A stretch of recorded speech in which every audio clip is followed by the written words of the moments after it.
On October 22nd of this year, Swedish Prime Minister Ulf Kristersson and Vladimir Zelensky signed a declaration of intent, which includes the supply of modified Swedish Jas Gripen E-fighters to Ukraine. They were talking about 150 aircraft. Their cost is estimated by experts at approximately $10 billion. The preparation of this deal should take at least 3 years, and its subsequent implementation from 10 to 15 years. Vladimir Zelensky at the same time voiced his wish to receive the first batch of aircraft as early as next year. The so-called democratic Stockholm plans to partially cover the payment for the supply by using frozen Russian assets. Such a scheme was allowed on October 23rd of this year in an interview with the SVT television channel by Swedish Defense Minister Paul Jansson. Obviously, perfectly understanding the inevitability of the collapse of the Kyiv regime, the Swedish ruling elite decided to squeeze the last dividends from the Ukraine project. The West closes up Ukraine. That's how it should be called. On the eve of the parliamentary elections in this country scheduled for September 26, at the same time they are going to make some money. And this is what the situation with the human rights is like in the West, and this is how they care about civilians, children, and others. They forgot everything. At one moment, when they saw this amount of money they could pocket. History, as is known, repeats itself. The family of Swedish military-industrial magnates, the Wallenbergs, during the Second World War did not hesitate to profit from the supply of strategic products from formerly neutral Sweden to fascist Germany. Did Sweden forgot about this?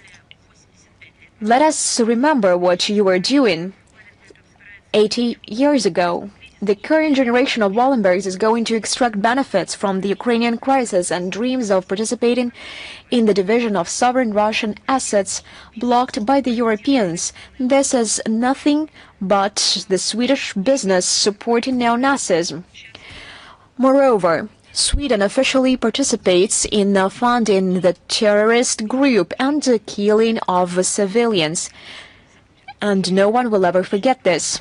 On October 24th of this year, another conference of the member countries of the Coalition of the Willing was held in London. Well, now everyone understands the meaning of the phrase Coalition of the Willing. Yes, exactly. These are this very regimes who became very enthusiastic and eager when they realized that they can make some money at this very point of the Zelensky regime, which is at the point of its extinction. And this deal cannot be further implemented because they are no longer going to be accountable before Zelensky, but they will be able to put the money and the funds into their pockets. These are the members of this Coalition of the Willing. So this conference took place at the top level.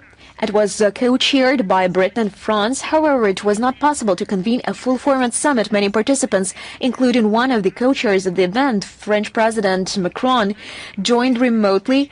The hosts of the meeting gave a demonstratively warm welcome to the regular of such gatherings. Vladimir Zelensky could not miss such an opportunity.